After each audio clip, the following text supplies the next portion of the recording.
This is Carolina Business Review. Major support provided by Colonial Life, providing benefits to employees to help them protect their families, their finances, and their futures. High Point University, the premier life skills university focused on preparing students for the world as it is going to be. Sunoco, a global manufacturer of consumer and industrial packaging products and services, with more than 300 operations in 35 countries. I'm Laura Ullrich, filling in for Chris William. Welcome to the longest running and most widely watched program on Carolina business, policy, and public affairs. This show is aired weekly in North and South Carolina for over 30 years. So what's currently going on in the housing sector in the Carolinas? In many urban spaces, demand has been up and available supply is down. The result, higher prices that exacerbate already existing affordability issues. In the more rural parts of North and South Carolina, the housing supply is aging and demand is much more uncertain. We've assembled a fabulous panel of regional experts today to discuss these issues and more. Our conversation on housing starts now. Major funding also by Blue Cross Blue Shield of South Carolina, an independent licensee of the Blue Cross and Blue Shield Association, and Martin Marietta, a leading provider of natural resource-based building materials, providing the foundation on which our communities improve and grow. On this edition of Carolina Business Review, Dan Horner from True Homes USA, Mark Ethridge of Ascent Housing, Darrin Goss Sr., Coastal Community Foundation, and Rob Clemons of the Home Builders Association of South Carolina.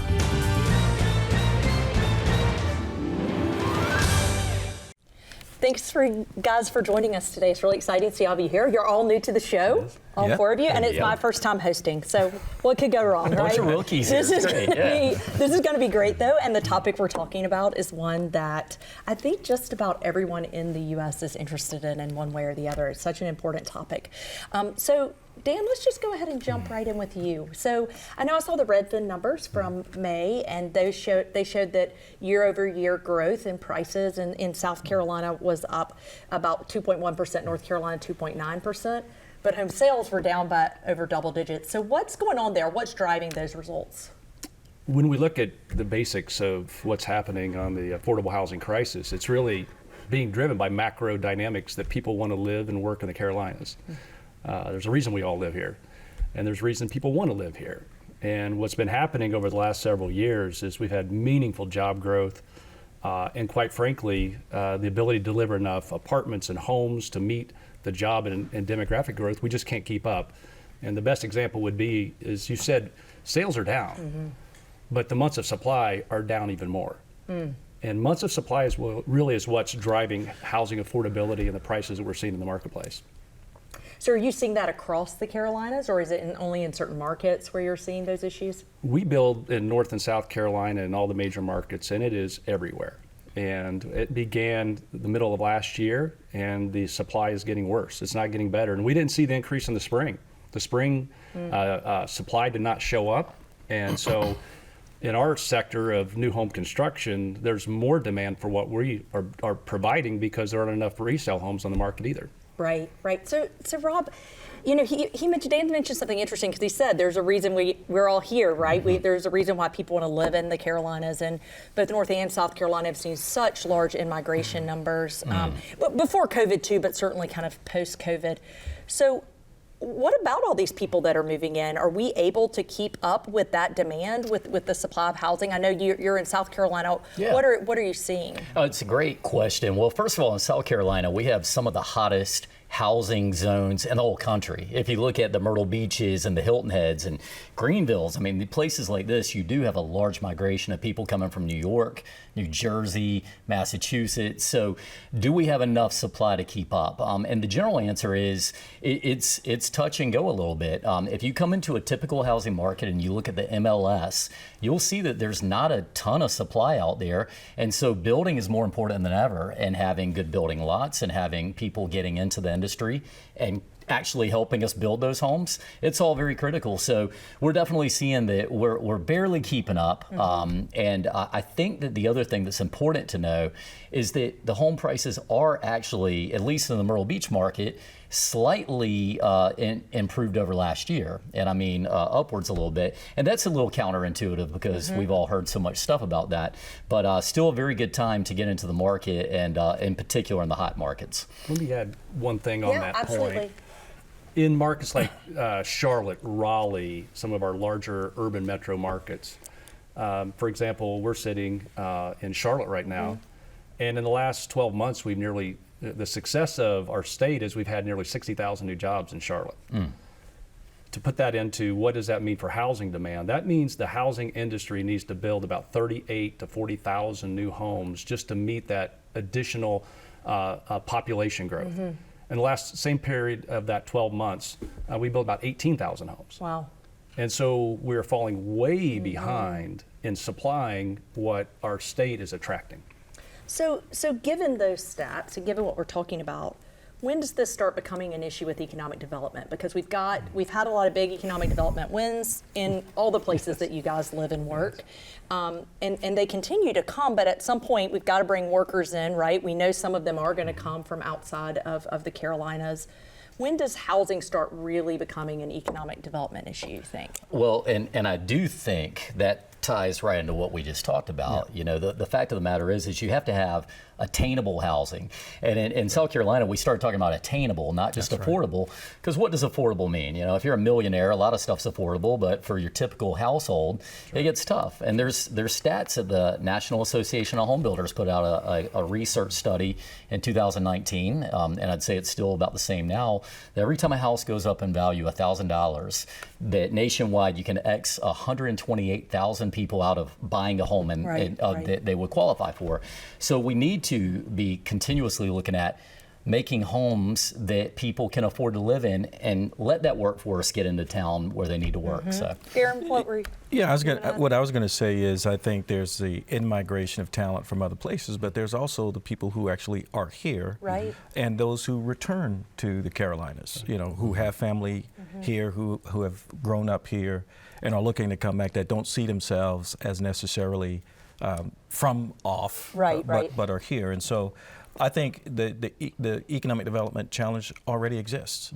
If you have to travel and drive 45 minutes to an hour, we say in the Charleston area, you drive until you qualify for housing, then that has a dramatic effect on teachers, on firefighters, on police officers, on the nonprofit sector in particular, and those who we, in the service industry, who we depend on every day to provide service to this region. And so I think the problem is already here, and I think we need to address that as we think about the availability of housing. Yeah, absolutely. Any comments?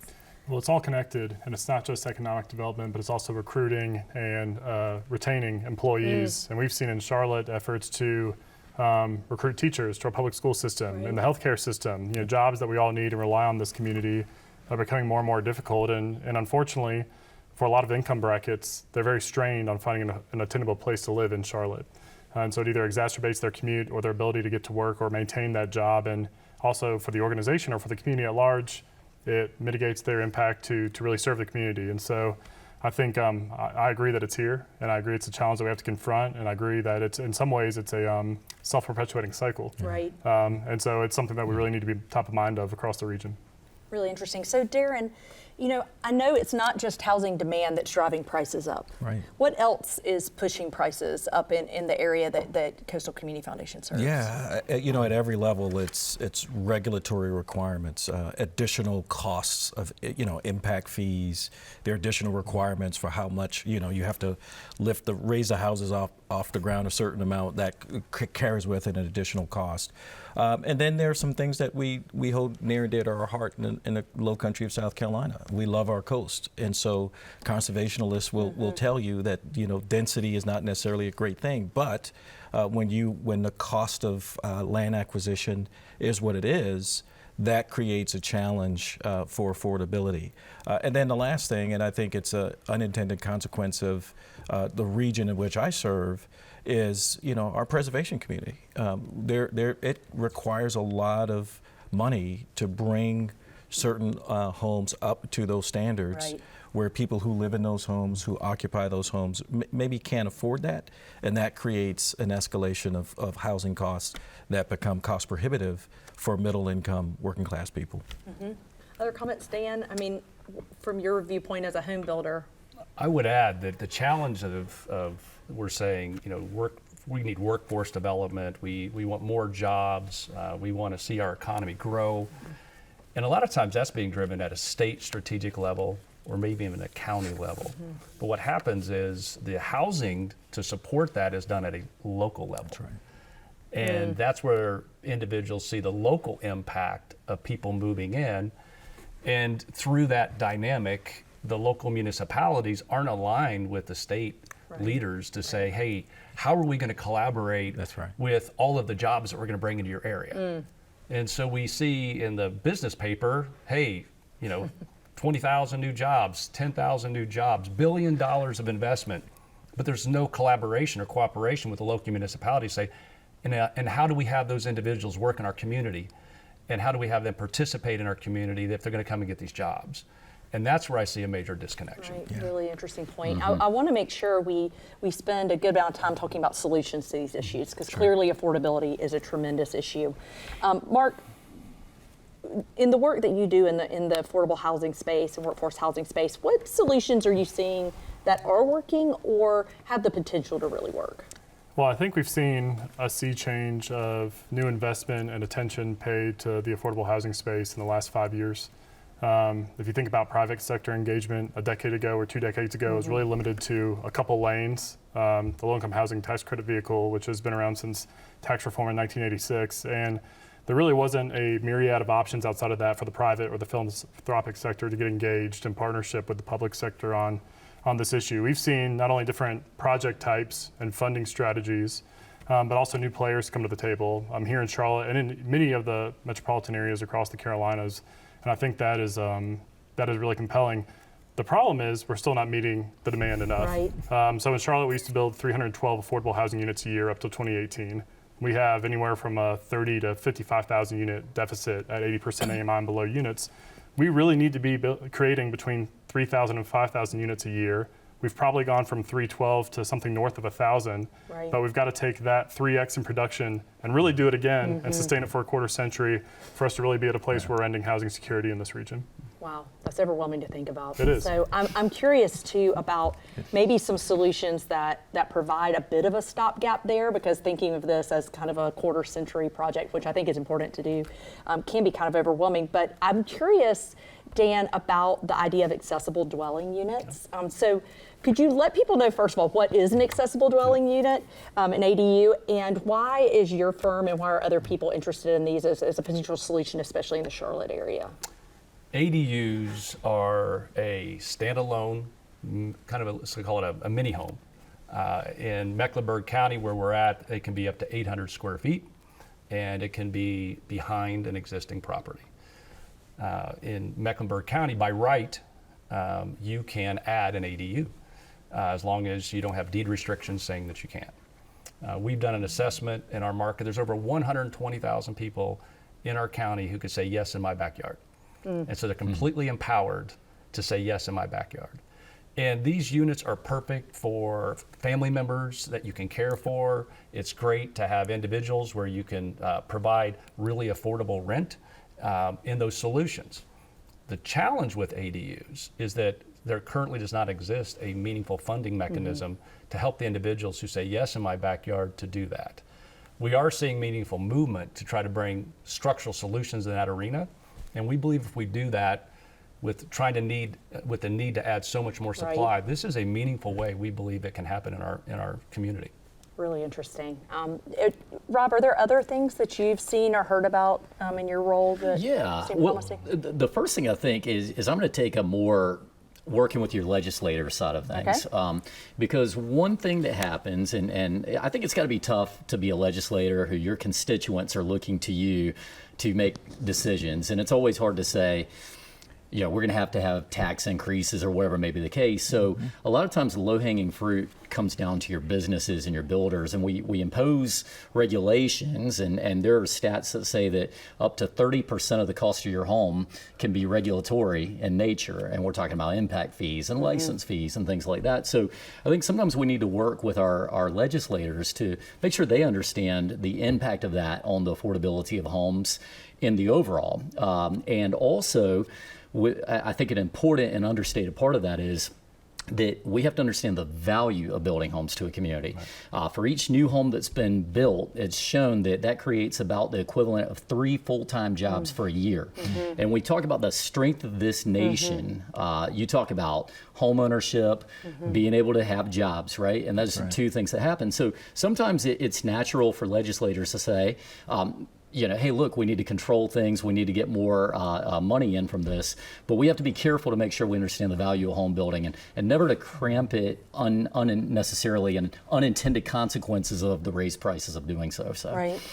And so, Darrin, from your view, you lead a large nonprofit. What is the role for nonprofits and funders in this ecosystem? Yeah, I think we can play at least 3 roles as foundations and funders. One is, and something we've been doing for the last 5 years, is creating what we call an impact investing fund, providing capital to nonprofit developers who are developing units, working with folks to create what we call the financing lasagna to get products done. I think that's important.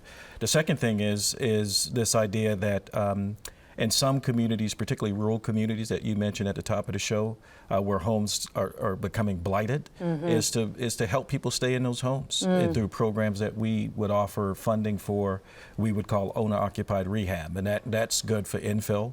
That's good for really bringing up the value of homes so people don't actually end up losing it in the long run.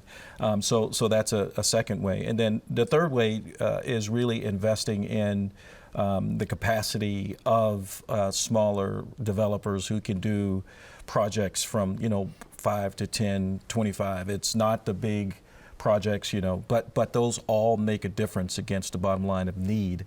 And so I think funders, nonprofits, getting aligned to the point made earlier around what the needs are and the opportunities are from an economic development standpoint, sort of rowing that same direction is where we are. You mentioned the rural part of the area you serve, and you do have quite rural places in your service area.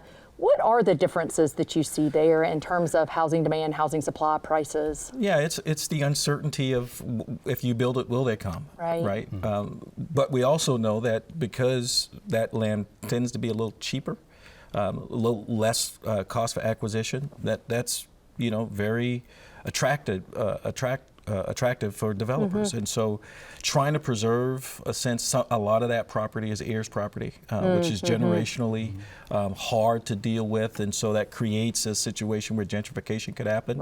And so for rural communities, the complexity of that development, acquiring the land, understanding what the real needs are so important. So organizations like the Center for Heirs Property Preservation, headquartered in Charleston, but serves both North and South Carolina, is a good partner in helping work with families to determine the best use of their property on projects like this in terms of affordability. So it's unique in rural communities, but again, I think it's an opportunity if we approach that from an abundance mindset and working with those communities. So Dan, I'm interested in kind of the private sector response to some of the things you said. Are you guys building in more rural places now than you did previously? We are, and it's true. Our industry, I've been in this industry for 33 years, and the principle's always been the same: drive until you can qualify. And people want to be as close as they can to qualify. And what you're seeing, and it is necessary, is more density. You are seeing in many markets where you could have gotten a single family home 5 years ago, you're now getting a townhome because all of the costs have gone up. COVID has structurally changed housing. Everything. Everything has worked against us. Land prices are structurally going up. hard costs have permanently gone up. We're not seeing any meaningful decrease in hard costs. And through that process, we've got to come up with creative solutions. And so townhomes are part of that. That's right. To increase density, lower our per unit cost. But also, for example, this year, we have an initiative to deliver affordable homes in our markets under $300,000. Well, we sold about 250 so far this year. The vast majority of those have been further out locations. Oh, interesting. Really The interesting. ones that are closer in have been through our foundation, where we have literally been willing to go in and subsidize and bring prices in with a deed restriction, as well as higher density through townhomes. Yeah, so Mark, he's mentioning density, which I hear about a lot and read about often. And we live in an area that is pretty anti-density, the Carolinas in general. Does density have to be a part of the solution? Like, what are your viewpoints on that? Well, it has to for a couple of reasons. One is obviously density brings the cost per unit down for developers, which makes that cost for the ultimately owner of that housing unit better. It also is going to make our cities more vibrant because the cost to deliver services to dense environments is much more efficient than it is to sprawling environments. And so if we're going to keep healthy, vibrant cities in our metropolitan areas in the Carolinas, we're going to have density so the tax base can cover the services that all this surge in population is going to bring to us. The problem with gentrification and densification of places like Charlotte and Raleigh and Charleston and Greenville, South Carolina, is that it puts a lot of that existing housing stock in a really vulnerable place, because now you're getting to the point where land values are almost in excess of what a 1970s age building is worth. And we recently went through an opportunity bidding on a 266 unit property built in 1971, where folks who are going to buy it, tear the entire thing down and build from new, paid within 10% as much as I could pay buying it as a cash flowing asset to preserve it for affordable housing.